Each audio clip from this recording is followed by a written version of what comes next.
Dan saya Fahri. Dan saya Faris. Di sini kami akan menceritakan tentang Perang Badar. Ramadan bukan hanya bulan suci bagi umat Islam. Di bulan ini, umat Islam diwajibkan untuk menahan diri dari lapar dan haus serta menghindari amarah. Ramadan juga bulan suci saat Al-Quran diturunkan. Namun, di bulan suci ini pula pernah terjadi peperangan yang sangat dahsyat dan berarti bagi umat Islam. Salah satu peperangan tersebut adalah Perang Badar. Perang Badar Al-Kubra terjadi pada bulan Ramadan tahun kedua sesudah Hijrah. Umat Islam berhasil memenangi perang ini. Dalam sejarah, inilah kemenangan agung pertama berjuang-berjuang Islam menentang kemusyrikan dan kebatilan. Kisah Perang Badar adalah peristiwa yang paling terkenal dan sangat banyak terhadap hikmah dan pelajaran di dalamnya. Dalam perang ini Rasulullah memimpin langsung aksi penyerangan yang hanya melibatkan sekitar 330 orang muslim, 8 pedang, 6 baju perang, 70 ekor unta, dan 2 ekor kuda. Sedangkan kaum Quraisy memiliki 1.000 orang, 600 persenjataan lengkap, 700 unta, dan 300 kuda. Namun, semangat jihad yang membara di bulan Ramadan membuat pasukan Islam berhasil menewaskan 3 pimpinan perang dari kaum Quraisy, yakni Utbah, Sa'ibah, dan Walid bin Utbah. Penyebab Perang Badar dikutip dari sejarah lengkap. Ada beberapa hal yang menjadi penyebab terjadinya Perang Badar, di antaranya yaitu 1. Kebencian Abu Jahal. Nabi Muhammad lahir dari keluarga Bani Hashim dan suku Quraisy. Perjalanan dakwah Nabi Muhammad sejak menerima wahyu di usia 40 tahun, kemudian dilindungi oleh pamannya, pemimpin Bani Hashim dan suku Quraisy, yaitu Abu Thalib. Setelah kematian Abu Thalib pada tahun 619 Masehi, sayangnya kepemimpinan Bani Hashim diteruskan kepada Amir bin Hisam atau Abu Jahal yang merupakan salah satu musuh Muhammad. Kemunculan Nabi Muhammad dan kegiatan berdakwahnya telah mengancam posisi Abu Jahal sebagai penguasa Mekah. Begitu juga dengan sisa kaum Quraisy lainnya yang melihat kaum muslim sebagai penjahat yang mengancam lingkungan dan kewibawaan mereka. 2. Penyebab lain Perang Badar. Umat Islam ditindas.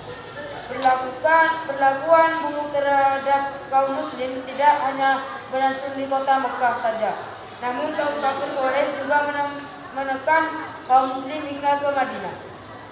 Kaum Quraisy melakukan teror yang sama dengan menyerang dan menguasai harta benda kaum muslimin karena takut banyak hasil perdagangan yang akan berpindah kepada kaum muslim.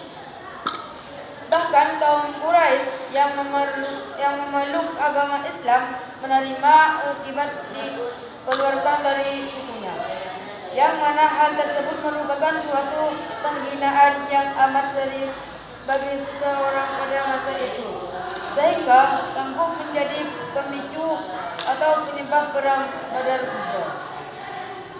3. Perampasan harta benda dan pengusiran kaum muslim.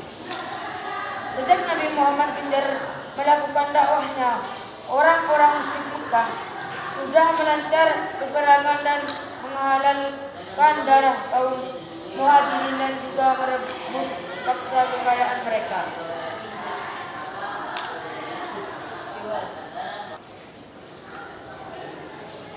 Hilangnya perlindungan dari Abu Thalib juga turut meninggalkan kekerasan terhadap kaum muslim di Makkah. Teror inilah yang memaksakan umat Islam untuk hijrah ke Madinah pada tahun 622 Masehi.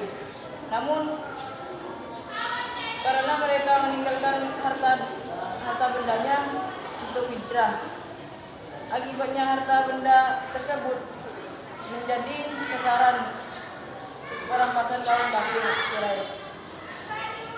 Kemenangan umat Islam. Bagi umat muslim, Perang Badar merupakan peristiwa besar, sebab peristiwa merupakan